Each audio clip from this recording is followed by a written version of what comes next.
Junk फूडचा मुलांच्या वाढीच्या वयावरती कसा परिणाम होतो? Junk food is very closely related to ADHD किंवा अटेन्शन स्पॅन डेफिशियंट किंवा ॲग्रेशन जे मुलांमध्ये दिसतं किंवा इम्पल्सिव्हिटी जी दिसते ती नक्कीच जंक फूड असोसिएटेड आहे.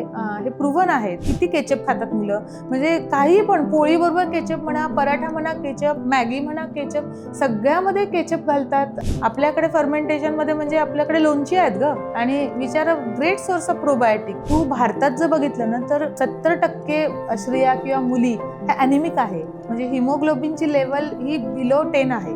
आयुर्वेदात सांगितलंय की गरम पाणी इटसेल्फ इज अ मेडिसिन. आपली खाद्य संस्कृती आपलं इतकं काय काय सांगते, आपण इतकं त्याच्याकडे दुर्लक्ष करतोय. बरेचदा ना जाहिरातीत जे बाळ दाखवलं जातं असं छान गुटगुटीत वगैरे, ते हेल्दी बाळ आहे असं प्रत्येक आयांना असं वाटत असतं. तर हेल्थ ही फक्त दिसण्यावर किंवा उंचीवर वजनावर अवलंबून नसते. आहार आणि मुलांची रोगप्रतिकारशक्ती ह्यांच्यात नेमकी कशी लिंक आहे आणि इम्युनिटी वाढवणारे काही फूड्स, सुपर फूड्स आहेत का? हो, आहार आणि इम्युनिटीचा खूपच जवळचा संबंध आहे. इम्युनिटी म्हणजे काय ग, समजा व्हायरस बॅक्टेरिया आपल्या शरीरात आले तर आपली बॉडी अँटीबॉडीज तयार करते त्याच्या अगेन्स्ट, त्यांना फाईट करण्यासाठी. हे अँटीबॉडीजचं स्ट्रक्चर आहे ना, प्रोटीन असतं. त्यामुळे तुम्ही जर प्रोटीनच कमी खाल्लं आणि प्रोटीन तुमच्याकडे डेफिशियंट असेल तर अँटीबॉडीज तयार नाही होणार. त्यामुळे ऑब्व्हियसली इम्युनिटी कमीच असणार आहे. आणि खूप सारे जीवनसत्व, व्हिटॅमिन डी किंवा व्हिटॅमिन सी, हे जे आहे vitamin A for that matter, याचा खूप जास्त उपयोग आहे इम्युनिटीसाठी. आता व्हिटॅमिन डी जर लो असेल तर मुलांची इम्युनिटी खूप कमी होते. त्यामुळे आम्ही नेहमी सांगतो की तुम्ही व्हिटॅमिन डी रिच, म्हणजे जिथे अंड्याचा बलक आहे, नट्स आहे, अशा जवस आहे, अशा प्रकारचे नट्स तुम्ही देऊ शकतात मुलांना. Vitamin C for that matter, बघ ना कोरोनामध्ये व्हिटॅमिन सीचे लोकांनी म्हणजे किती गोळ्या, म्हणजे असे ड्रम भरून विकल्या पण आणि खाल्ल्या पण. तर व्हिटॅमिन सी खूपच महत्त्वाचं आहे. आणि आपल्या याच्यामध्ये इंडियामध्ये तर आवळा खूप छान सोर्स आहे. त्याच्यानंतर पेरू तर मला इतकं अंडररेटेड फ्रूट वाटतं ना, की त्याच्यामध्ये इतकं प्रोटीन आहे, व्हिटॅमिन सी पण ऑरेंजपेक्षा जास्त आहे आणि मिनरल्स आहेत. तर हे सगळं जे आपण खाल्लं आणि जीवनसत्व असलेले किंवा ताजी फळं खाल्ली ना की छान जीवनसत्व मिळतात, व्हिटॅमिन सी, व्हिटॅमिन डी मिळतं. आणि त्यामुळे जर आहारात ह्या गोष्टी घेतल्या तर तुमची इम्युनिटी खरंच चांगली राहते. इंटरेस्टिंग आहे हे. तरी सुद्धा ह्याच्यामध्ये मुलं आजारी पडतात. मुलं आजारी पडल्यावरती एक पहिला प्रश्न येतो की काय आलं, ह्याच्या खाण्यापिण्यात काही आलं का, हा प्रश्न मनामध्ये येतो. तर वारंवार आजारी पडणाऱ्या मुलांच्या आहारामध्ये कोणत्या चुका कॉमनली दिसून येतात? मोस्टली तरी वारंवार आजारी जी मुलं पडतात त्याच्यात तर एक तर मला पहिलं आहे की वॅक्सिनेशन, लसीकरण तुमचं कम्प्लीट असायला हवं. ओके. आणि आपण मुलांना खूप एक्सपोज करतो. आहाराच्या दृष्टीने तू म्हणणार का जी मुलं जंक फूड खातात, जिथे तुम्हाला जीवनसत्व अगदी नाहीच, म्हणजे निग्लिजिबल आहेत, असे जंक फूड जिथे असतात तिथे मुलांना डेफिशियन्सीज असतात, लोह कमी असतं, कॅल्शियम कमी असतं आणि जीवनसत्व व्हिटॅमिन सी, डी हे कमी असतात. आणि ते लो प्रोटीन डाएट खातात, त्यामुळे त्यांचे अँटीबॉडीज रेझिस्टन्स जो असतो तो पण खूप कमी असतो. त्यामुळे नक्कीच हे मुलं वारंवार आजारी पडतात. व्हिटॅमिन ए जो आहे तो श्वसन नलिकेच्या इम्युनिटीसाठी खूपच महत्त्वाचा आहे. त्यामुळे तुम्ही जर बॅलन्स डाएट नाही खाल्ला तर मुलं ही नक्कीच आजारी पडणार वारंवार. पण माझ्या मुलाला सगळी विटॅमिन्स, मिनरल्स किंवा न्यूट्रिएंट्स मिळतायत का नाही, हे पालकांना कळणार कसं? म्हणजे त्याच्या काही टेस्ट असतात का, काय ऑब्झर्व्ह करायचं नेमकं?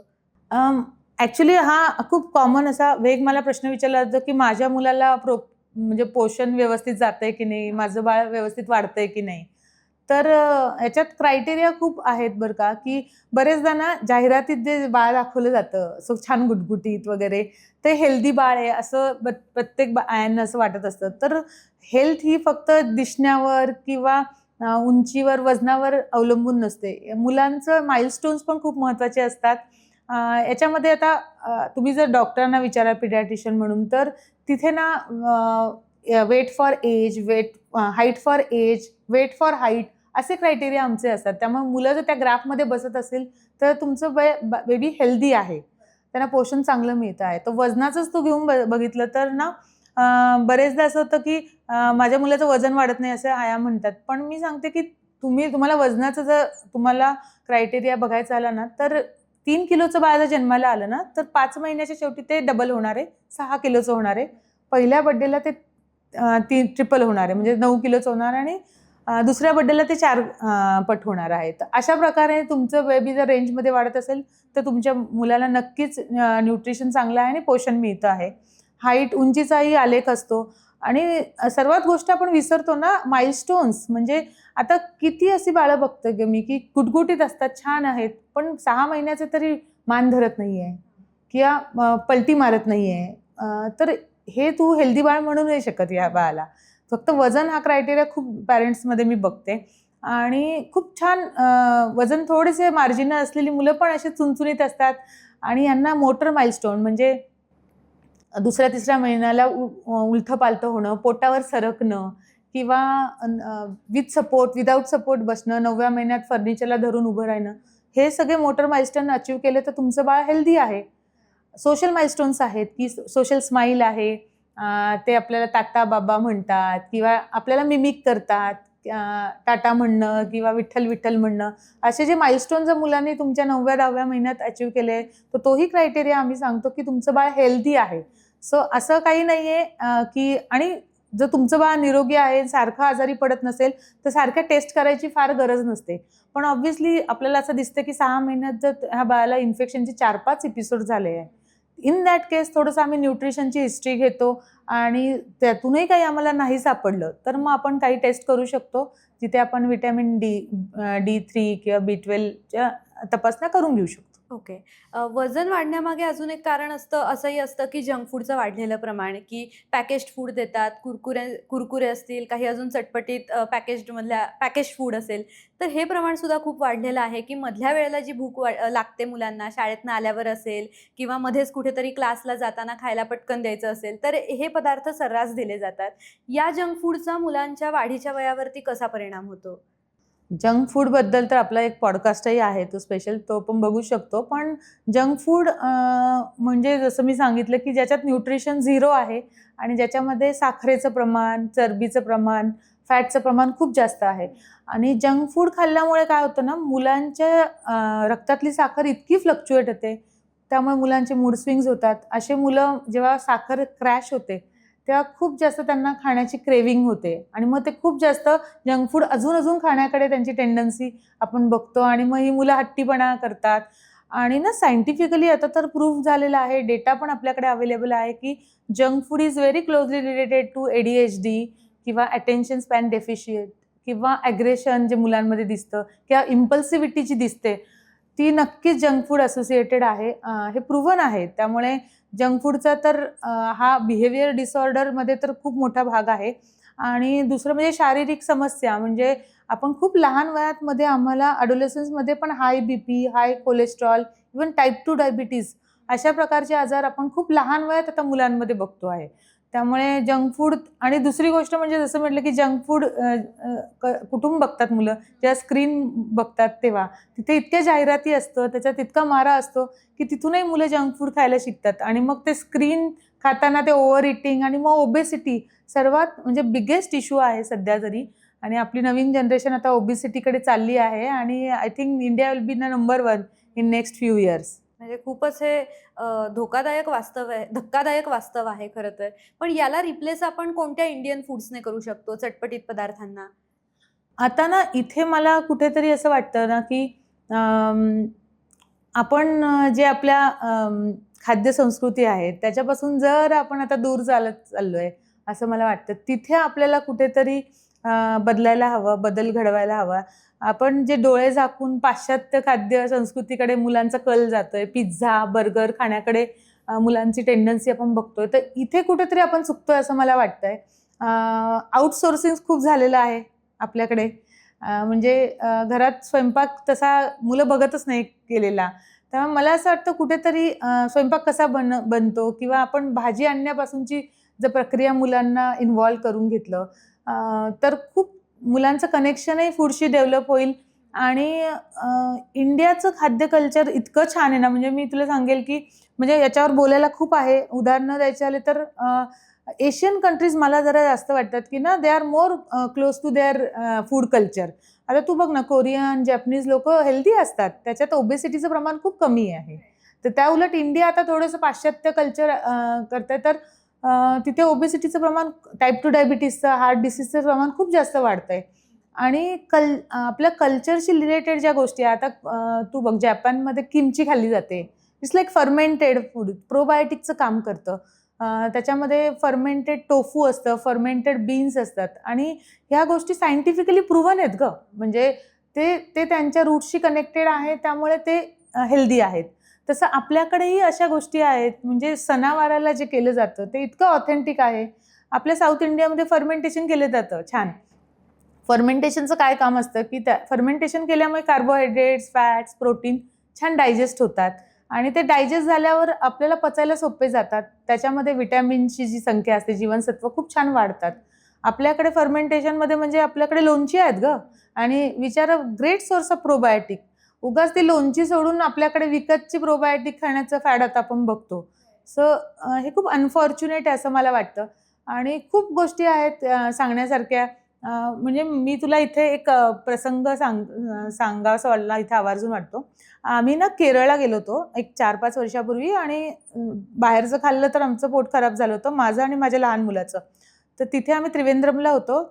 लंचसाठी आम्ही एक मदर वेज प्लाझामध्ये गेलो. तिथे ना साध्या सर्व्ह करतात आणि सरांना खूप, म्हणजे माझ्या मिस्टरांना खूप त्याची खायची इच्छा होती, त्याच्याबद्दल खूप वाचलेलं पण होतं.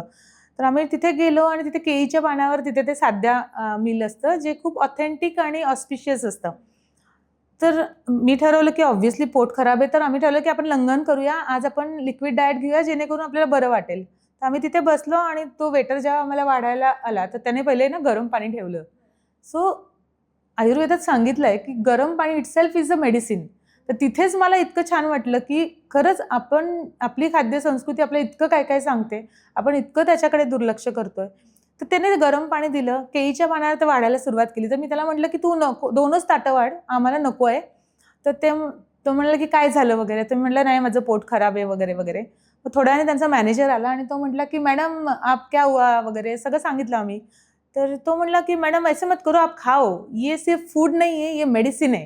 हो. आणि तो मला म्हटलं की आप सिर्फ खाओ, 2-3 चीजें वो मत खाओ, आय विल टेल यू. तर त्याने आम्हाला सिक्वेन्स सांगितलं की कसं खायचं आणि तिथे म्हणजे असे 15-20 आयटम्स होते, ज्यातले 2-3 त्याने काढले जे दुधाचे होते. ऑब्व्हियसली पोट खराब होतं. तर त्या माणसाला एवढं सायन्स माहिती आहे ग त्याबद्दलचं. आणि जेव्हा आम्ही ते खाल्लं आणि मी जरा डाऊटफुलच होते की आता पोट खराब आहे की आता त्रास होणार आहे. पण दुसऱ्या दिवशी आम्ही उठलो तर वी वर लाईक 80-70% रिकवर्ड आणि वी वर फ्रेश. सो तू बघ ना, हे किती म्हणजे किती अद्भुत आहे हे सगळं. म्हणजे आपल्या इंडियामध्येच फूडला मेडिसिन म्हणून जे वापरलं जातं तर हे खूप छान आहे. आणि मग तिथेच कुठेतरी मुलांना आपण सणासुदीला हे खाल्लं पाहिजे. आता तू बघ ना, संक्रांतीला थंडी असते, तर थंडीमध्ये आपण तिळगुळाची पोळी खातो. तीळ उष्ण असतात त्यामुळे आपल्याला उष्णता मिळते. दिवाळीमध्ये गारठा असतो, थंडी असते, मग तिथे आपण तळलेले पदार्थ खातो. आपल्या आयुर्वेदात आपल्या ग्रंथात लिहिलेलं आहे ग की आपल्याकडे पाऊस येतो तेव्हा 3 महिने पाऊस असतो. तर मराठी महिने जे असतात आषाढ, श्रावण आणि भाद्रपद पाऊस असतो. तर आपल्या ग्रंथात लिहिलं आहे की आषाढ तळावा, श्रावण भाजावा आणि भाद्रपद उकडावा. आता याच्या मागे खूप मोठं सायन्स आहे. म्हणजे आपण अशा ह्या नुसत्या म्हणी नाही आहेत, त्याच्यात ऑथेंटिसिटी तुला मी एक्सप्लेन करते की आता जेव्हा आषाढात पाऊस येतो तेव्हा सगळीकडे उष्णता एकतर मातीतून बाहेर पडते, सगळीकडे गारवा येतो. गारवा झाला की आपली पचनशक्ती थोडीशी कमी होते, कोरडेपणा येतो अंगात. तेव्हा जेव्हा तळलेलं खातो आषाढात आपण, तेव्हा आपल्याला स्निग्धता मिळते आणि आपली जे डायजेशन कमी झाले तर ऊर्जा मिळते. श्रावणात जरा ऊन पावसाचा खेळ असतो, तिथे थोडंसं लोकांना ॲसिडिटीचे त्रास होतात. इवन थोडे जर्म्स जे इन्फेक्शन असतं, फ्लू सीझन खूप असतो. इन दॅट केसमध्ये आपण सांगतो की कच्चं खायला नाही पाहिजे, आपण उकडून भाजलेलं खायला हवं. तर इथे भाजलेल्या शेंगा किंवा ना भाजलेलं भरीत खाण्याचं, वांग्याचं भरीत खाण्याची श्रावणात पद्धत आहे. भाद्रपदमध्ये म्हणतात की उकडलेलं खायला हवं. तर भाद्रपदमध्ये तू बघितलं की थोडासा परतीचा पाऊस असतो, उष्णता वाढायला लागलेली असते. भाद्रपदमध्ये गणपती बाप्पा येतो आणि आपण उकडीचे मोदकही खातो. तर हे किती छान आहे असं मला वाटतं. ते हे कुठेतरी आपण विसरलो आहे आणि मग तिथे मला असं वाटतं की ते आउटसोर्सिंग झाल्यामुळे जो आपण मुलांपर्यंत हे पुढच्या पिढीपर्यंत हे पोहोचवू शकत नाहीये आणि त्यात काय मजा आहे ती आपण कुठेतरी गमावून बसलोय. राईट. म्हणजे आपल्याला आपल्याच संस्कृतीच्या खरंच पुन्हा एकदा जवळ जाण्याची गरज आहे. मी आपल्या शेवटच्या टप्प्याकडे येते. या सुंदर खरं तर तुम्ही हे प्रसंग सांगितलेत. शेवटचे माझे काही प्रश्न आहेत. ह्याच्यातला पुढचा प्रश्न असा आहे, की वयात येणाऱ्या मुला-मुलींचा आहार नेमका कसा असला पाहिजे? कारण की शरीर वाढत असतं, वेगवेगळे बदल होत असतात. वेगळी काही रिक्वायरमेंट असते का? कोणते पदार्थ दिले पाहिजेत किंवा त्यांचा आहार कसा असला पाहिजे? मुलं जेव्हा वयात येतात, जसं 9-10 वर्षाला जनरली मुली लवकर वयात येतात, जसं मी मागे पण सांगितलंय, की तिथे त्यांची हाईट आणि मसल मास खूप वाढतं. म्हणजे मुली अक्षरशः 5-5 सेंटीमीटर एका वर्षात वाढतात. तर मग त्यासाठी त्यांना ना हाडं मजबूत करायसाठी किंवा मसल मास डेव्हलप होण्यासाठी हाय प्रोटीन आणि हाय कॅल्शियमची गरज असते, मुलं आणि मुलींसाठी दोघांसाठी. त्याच्यामुळे इथे तुम्हाला थोडंसं नॉनव्हेज खाणं, जर नॉनव्हेज खात असाल तर, आणि डेअरी प्रॉडक्ट्स खाणं गरजेचं आहे, जिथे तुम्हाला प्रोटीन भरपूर मिळेल आणि कॅल्शियमचं तुम्ही सप्लिमेंटही घेऊ शकता जर डेफिशियन्सी असेल तर. मुलींमध्ये मोस्टली आपण सांगतो की ना, कॅल्शियम प्रोटीन तर हवंच, पण लोह खूप महत्त्वाचं आहे. कारण साधारणपणे 11व्या वर्षी पाळी येते आणि तू भारतात जर बघितलं ना, तर 60 ते 70% स्त्रिया किंवा मुली ह्या ॲनिमिक आहे. म्हणजे हिमोग्लोबिनची लेवल ही बिलो 10 आहे. अशा परिस्थितीमध्ये जेव्हा मुली वयात येणार आहे, जेव्हा पाळी सुरू होणार आहे, त्याच्या आधीच आपण मुलींना थोडेसे हाय लोहवाले म्हणजे आयर्न रिच जे फूड आहे ते इंट्रोड्यूस करणं गरजेचं आहे. आणि थोडेसे आयर्न सप्लिमेंट पण मुलींसाठी आपण सुरू करू शकतो. जेणेकरून त्यांचं हिमोग्लोबिन कुठेतरी 11-11.5 लेव्हलला आपण नेऊन ठेवू शकतो. म्हणजे पाळी आलीत की मुली ॲनिमिक होणार नाही आणि पाळीचे आजारही त्यांना जे त्रास, साईड इफेक्ट्स आहे ते कमी होतील. टीनेजर्स जे असतात, म्हणजे वयात जेव्हा मुलं येतात ना, तिथे त्यांना ना खूप पिंपल्स येत असतात, कारण हॉर्मोन्स खूप चेंज होत असतात. आणि ह्याच वयात जरा जंक फूड खाण्याची पण टेंडन्सी, कारण थोडे पैसे आलेले असतात, पॉकेट मनी मिळालेला असतो, बाहेर जातात. तर तिथे जेव्हा ते जंक फूड खाल्लं जातं, जिथे हाय फॅट आहे आणि हाय साखर आहे, तिथे शरीरातलं साखरेचं प्रमाण वाढलं की इन्सुलिनही वाढतं. आणि इन्सुलिन काय करतं, सिबॅशियस ग्लँड असतात, की जे आपल्या त्वचेच्या खाली असतात, ते एक वॅक्सी सबस्टन्स सिक्रेट करतं. त्या खूप स्टिम्युलेट होतं इन्सुलिनमुळे आणि त्यामुळे ते पिंपल्स खूप जास्त वाढतात. त्यामुळे अशा वेळी जंक फूड कमी करणं, बॅलन्स डाएट खाणं आणि मेन म्हणजे ना, मुलांना इथे ना मायग्रेन्स म्हणा किंवा ना ॲसिडिटी किंवा कॉन्स्टिपेशनही आपण बघतो, कारण हे जंक फूडमुळे. त्यामुळे हाय प्रोटीन, त्याच्यानंतर हाय तंतुमय पदार्थ म्हणजे फायबर हे खूप महत्त्वाचे आहे. बॅलन्स डाएट देणं गरजेचं आहे आणि जसं मी म्हटलं की कॅल्शियम आणि लोह तर फार गरजेचं आहे. शेवटचा प्रश्न, आपला आहार नेमका कुठे चुकतो? पाश्चात्य संस्कृतीकडे आपला जो कल आहे तो खूप चुकीचा आहे. आता खूप छोट्या-छोट्या गोष्टी आहे की आपण आहे ना, आपले जे कम्फर्ट आणि एकदम साधीसुधी जी पदार्थ आहेत त्यांच्याकडे आपण दुर्लक्ष करतोय असं मला वाटतं.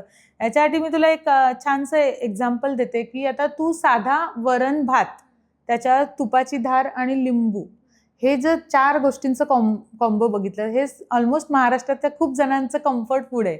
म्हणजे वरण-भात म्हणजे जीव की प्राण असतो काहींचा, की त्याच्याशिवाय त्यांचं होतच नाही. आता हे कॉम्बिनेशन इतकं डेडली आहे आणि इतकं छान कॉम्प्लिमेंट करतंय, तर याच्यात मी तुला वेगवेगळ्या क्रायटेरियामध्ये एक्सप्लेनेशन देऊ शकते. टेस्ट वाईज, आयुर्वेदाच्या दृष्टीने किंवा मॉडर्न मेडिसिन किंवा इव्हन डायजेस्टिव्ह कॅपॅसिटीच्या. आता आणि याच्याबद्दल मी तुला 1 तासही तुझ्याशी गप्पा मारू शकते फक्त वरण-भाताबद्दल. सो इथे काय होतंय बघ ना, जेव्हा आपण वरण-भात खातो, तर भात खूप ब्लँड असतो, त्याला काही चव नसते. म्हणजे तू टेस्टच्या वाईज मी एक्सप्लेन करायचं झालं तर. आणि डाळ ही थोडीशी अर्धी असते. तूप घातल्याने त्याला छान असा रिचनेस येतो आणि लिंबू आपण जेव्हा पितो तेव्हा तो एक टँगी फिलिंग आणि एक फ्रेशनेस येतो. तर हे चवी खूप एकमेकांना कॉम्प्लिमेंट करतात. हा झाला टेस्ट वाईज. आयुर्वेदाच्या दृष्टीने बघितलं तर डाळीमध्ये वात तयार करणारी वातूळ असते डाळ. त्याच्यामुळे थोडंसं ब्लोटिंग होतं, गॅस धरला जातो. तेव्हा तुम्ही लिंबू घालतात, तेव्हा डाळीतले जे घटक आहे, जे वात तयार करतात ते कमी होतात आणि मग डाळ पटकन डायजेस्ट होते. भात हा थोडा ड्रायनेस आणतो, तर तूप त्याला कॉम्प्लिमेंट करतं, स्निग्धता आणतं. सो हे आयुर्वेदाने पण ते कॉम्प्लिमेंट होतात. काही लोकांना आयुर्वेद अजिबात आवडत नाही आणि तिथे मात्र मग त्यांना मी मॉडर्न मेडिसिनच्या दृष्टीने पण समजून सांगू शकते, की आपल्या शरीरात आहे ना, आपल्याला अमायनो ॲसिड्स म्हणजे जे प्रोटीन जे बनतं त्याच्यासाठी अमायनो ॲसिड्सची गरज असते. आणि इसेन्शियल अमायनो ॲसिड्स असे असतात की आपल्या शरीराचे बनत नाही, जे आपल्याला अन्नातूनच घ्यावे लागतात. आता भातामध्ये लायसिन नावाचं अमायनो ॲसिड्स ॲब्सेंट आहे, म्हणजे नाही. आणि तेच अमायनो ॲसिड डाळीमध्ये भरपूर आहे. आणि मिथेनिन नावाचं जे अमायनो ॲसिड आहे ते डाळीत अजिबात नाहीये, ते भातात आहे. आता तुम्ही जेव्हा भात आणि डाळ एकत्र करता तर ते एकमेकांना किती कॉम्प्लिमेंट करतायत, म्हणजे तो अमायनो ॲसिड प्रोफाईल कम्प्लीट झाला आहे. त्यानंतर डाळीमधले जे फॅट सोल्युबल विटॅमिन्स आहे ए, डी, ई, के, ते ॲब्झॉर्ब असे होत नसतात. त्याला ॲब्झॉर्प्शनसाठी फॅटची गरज आहे. मग आपण त्याच्यात तूप घालतो आहोतच, त्यामुळे ते ॲब्झॉर्प्शन वाढलं आहे. दुसरी गोष्ट म्हणजे डाळीमधलं जे आयर्न असतं ते नॉन हिम फॉर्ममध्ये असतं, की जे ॲब्झॉर्ब होत नाही. आता हे खूप सायंटिफिक टर्म आहे, पण तरी तुला लक्षात येईल की काय काय मला सांगायचं आहे, की तिथे ॲब्झॉर्प्शन होणार नाही नुसती डाळ तुम्ही खाल्ली तर. पण त्यात तुम्ही जर लिंबू पिळलं ना तर ते आयर्न अशा सिम्पलर फॉर्ममध्ये कन्वर्ट होतं की ते आयर्न छान ॲब्झॉर्ब होतं. सो असे खूप कॉम्बिनेशन आहे. म्हणजे आपल्याकडे बघ ना, आता इथे आपल्याकडे किती केचप खातात मुलं, म्हणजे काही पण पोळीबरोबर केचप म्हणा, पराठा म्हणा केचप, मॅगी म्हणा केचप, सगळ्यामध्ये केचप घालतात आणि सॉस घालतात. आधी केचप नव्हता, आपल्याकडे छान चिंच गुळाची चटणी केली जायची, चिंच खजुराची चटणी असायची, इवन आपल्याकडे पुदिना हिरवी चटणी असायची. तर यातही तू बघ ना की ज्या खजूर आणि चिंच आपण कॉम्बिनेशन करतो, खजूर इज रिच इन आयर्न, आणि खजुराचं आयर्न तुम्हाला ॲब्सॉर्ब करायचं असेल तर तुम्हाला चिंचेमधलं विटॅमिन सी जे असतं ते जे ॲसिड आहे ते त्या आयर्नला इतकं सिम्पलर फॉर्ममध्ये कन्वर्ट करतं की ते छान ॲब्झॉर्ब होतं. जसं आपण म्हटलं की अँटीऑक्सिडंट आहे पुदिन्यामध्ये, किंवा त्याच्यामध्ये पण आयर्न आहे, त्यात आपण जेव्हा लिंबू पितो पुदिन्याच्या चटणीत तर ते ॲब्झॉर्ब छान होतं. सो हे खूप सायंटिफिकली इतकं ऑसम आहे ना, आणि हे खरं मला असं वाटतं हे जर समजून घेतलं ना तर इथे मला वाटतं की आपली खाद्य संस्कृतीची थोडीशी माहिती करून घेणं फार गरजेचं आहे. आणि ती कुठेतरी इनकॉर्पोरेट जर आपण केली ना तर मला असं वाटतं की येणारी जी पिढी आहे ती एकदम चांगल्या विचाराची, आनंदी, निरोगी होईल, आणि मला असं वाटतं की दीर्घायुष्य होईल. तर हे मला असं वाटतं की हे आपण थोडंसं त्याच्याकडे लक्ष द्यायला हवं आणि विजिलंटली थोडासा वेळ काढून ते करायला हवं. बरेचदा तर मी बघते की ना पॅरेंट्स मला असं म्हणतात बरं का, की नाही आम्ही मुलांना वेळ देतो किंवा फॅमिली टाईम आमचा जरा क्वालिटी टाईम स्पेंड करतो. मी सगळ्यांना सांगते की ना बरेचदा घरात कुकिंगवाल्या मावशी करत असतात, तर तुम्ही तुमचा क्वालिटी टाईम जर तुम्हाला स्पेंड करायचा आहे, सॅटर्डे संडेला मुलांना तुम्ही घेऊन जा ना भाजी आणायला, भाजी मार्केटमध्ये घेऊन जा. मुलांना इतकं आवडतं, ते इतके कलरफुल एक तर भाज्या असतात आणि ते बघून त्यांना आनंद मिळतो. त्यांना भाज्यांची नावं कळतात. नंतर ते वजन करतात, तेही त्यांना छान वाटतं. नंतर ते हिशोबही कळतो की किती रुपयाला आहे, आणि तिथे त्यांची इन्व्हॉल्वमेंट वाढते. आणि अशी भाजी आता मी सगळ्यांना सांगते की त्यांना चूज करू द्या. आता एखादा तुमचा मुलगा आहे छोटा 3-4 वर्षाचा, त्याने भोपळा उचलला, घेऊ द्या त्याला भोपळा, तर भोपळा घेऊन या. आणि तुम्ही जर त्याला अगदी म्हणजे किचनच्या ओट्यावर बसवलं, तो भोपळा किसला आणि आपण छान आता पुऱ्या बनवूया असं त्याला जर तुम्ही जवळ घेऊन बसवलं तर तो त्याच्यात इंटरेस्ट घेणार आहे. Correct. आणि 3-4 वर्षाच्या मुलाला एक तर कलर करायला लागलेत, शेप कळायला लागलेत, तर तिथे त्याचा उपयोग करून घ्या ना तुम्ही, की तुम्ही कुकी कटर्स आणा, त्या भोपळ्याच्या पुऱ्या कापा आणि त्याला इन्व्हॉल्व करून घ्या. तर अशा प्रकारे जर इन्व्हॉल्व केलं आणि त्या पुऱ्या जर बनवण्यात त्याचा अगदी म्हणजे मार्केटपासून आणण्यापासून भोपळा पुऱ्या बनण्यापर्यंत जर मुलाने कष्ट केले तर त्या पुरीशी मुलाचं कनेक्शन नक्कीच डेव्हलप होणार आहे आणि ती पुरी तर मुलगा नक्कीच खाऊन बघणार आहे. Correct. त्यामुळे मला असं वाटतं की फूडशी कनेक्शन तुम्ही अशा छोट्या छोट्या फॅमिली टाइम्स जसं आपण म्हणतो की Right. तर ते तुम्ही तसं डायव्हर्ट करू शकतात इन्स्टेड ऑफ गोईंग समवेअर. आणि म्हणजे विकेंडला लोक बाहेर फिरायला जातात, बाहेर खातात, जंक खातात, त्यापेक्षा वाय नॉट तुम्ही असं किचनमध्येच एक तास घालवा आणि सगळे मिळून काहीतरी पदार्थ बनवा, जेणेकरून फूडशी कनेक्शन होईल आणि मुलं आनंदी राहतील आणि त्यांना म्हणजे ते मुलं फसी इटर तर नक्कीच नाही बनणार. मी शेवटचा रॅपिड फायर राऊंड घेते पटपट. ह्याच्यामध्ये काही समज आणि गैरसमज आहेत जे खूप कॉमनली विचारले जातात. बदाम खाल्ल्याने खरंच मेमरी बुद्धी वाढते का? नाही, असं काही नाहीये. म्हणजे बदामने ॲक्च्युली ब्रेन डेव्हलपमेंट होते, कॉग्निशन वाढतं मुलांचं, पण मेमरी नाही. म्हणजे कॉग्निशन जे असतं की ते झपाट्याने वाढतं, पण मेमरी डेफिनेटली नाही. ओके. सर्दी झाली की दही, ताक हे पदार्थ बंद करायचे का? काही मुलांना त्याची टेंडन्सी असते, कारण सर्दी झाली तर दही ताक जेव्हा आपण खातो ना, त्याचा चिकटपणा जो असतो ना, तो वाढतो. तर थोड्या काळासाठी तुम्ही ते बंद करू शकता. पण एरवी चालणार आहे, काहीच प्रॉब्लेम नाही. कारण खोकला जेव्हा येतो किंवा सर्दी असते, तेव्हा घसा खवखवत असतो आणि दही ताकमध्ये जे ॲसिड असतं त्याने इरिटेबिलिटी वाढते. त्यामुळे ते थोडंसं तेव्हा अव्हॉइड करणं गरजेचं आहे. अ, शेवटचा प्रश्न, चॉकलेटमुळे खरंच दात खराब होतात का? आणि चॉकलेटसारखे पदार्थ मुलांना लहान वयात देणं चांगलं, योग्य की अयोग्य? चॉकलेटमुळे दात खराब होतात का? तर चॉकलेटमध्ये जी साखर असते त्याने दात खराब होतात. जर तुम्ही डार्क चॉकलेट खाल्लं तर नक्कीच नाही. डार्क चॉकलेट ॲक्चुअली खूप हेल्दी असतं. ते थोडंफार तुम्ही खाऊ शकता. पण चॉकलेटमध्ये ज्या प्रकारे मिल्क पावडर किंवा साखर घातलेली असते, ती जेव्हा डायजेस्ट होते तोंडामध्ये, तर तिथे आपल्या तोंडाचा पीएच असतो. तो ॲसिडिक पीएच जो बनतो त्याच्याने जे दाताचं इनॅमल असतं ते डिझॉल्व्ह व्हायला लागतं.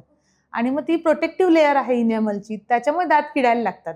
म्हणून तर आपण टूथपेस्ट मुलांना सांगतो वापरायला, कारण टूथपेस्ट ही बेसिक असते आणि जेणेकरून टूथब्रश केल्यानंतर ते ॲसिडला न्यूट्रलाइज करते. ओके. म्हणून मुलांनी कधीतरी साखर खाल्ली तर पेस्टने दात ब्रश करून तुम्ही ते ॲसिड कमी करू शकतात आणि जेणेकरून दात किडणार नाही. त्यामुळे चॉकलेटने दात किडतात तर हो, किडतात, कारण चॉकलेटमध्ये साखर असते. इंटरेस्टिंग.